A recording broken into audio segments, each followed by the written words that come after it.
અંકલેશ્વરમાં વીજ નિગમની પ્રી મોન્સૂનની પોલ ખુલી હતી. સતત 36 કલાક સુધી વીજળી વેરન બની જતાં માત્ર 10 મિનિટ પાવર આપી 3 કલાક સુધી ગુલ થઈ જતી હતી.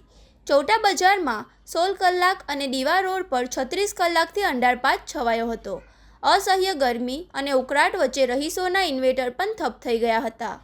રોષે ભરાયેલા લોકોએ વીજ કર્મચારીઓનો ઉઘડો લીધો હતો. વેપાર ધંધા ઠપ થતાં લોકો દુકાન છોડી બહાર બેસવા મજબૂર બન્યા હતા.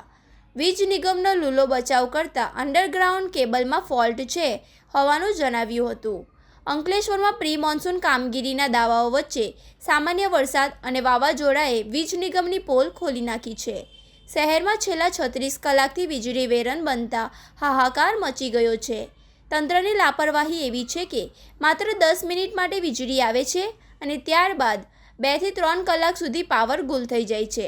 અસહ્ય ગરમી અને ઉકળાટ વચ્ચે વીજળી ગુલ થતાં રહીશોનો પારો 7મા આસમાને પહોંચ્યો હતો. લોકોએ કચેરીએ દોડી જઈને કર્મચારીઓને ઘેરી લીધા હતા અને કેટલાક સ્થળોએ તંત્રનો જોરદાર ઉઘડો લેવાયો હતો. વારંવાર ફોન કરવા છતાં યોગ્ય જવાબ ન મળતા આખરે રોષે ભરાયેલા રહીશો કચેરી ખાતે રજૂઆત કરવા પહોંચ્યા હતા. શહેરના ચૌટા બજાર વિસ્તારમાં સતત 12 થી 16 કલાક સુધી વીજળી ડૂલ રહી હતી, જ્યારે દીવા રોડ પર સતત 36 કલાક સુધી અંધારપાટ છવાયો હતો.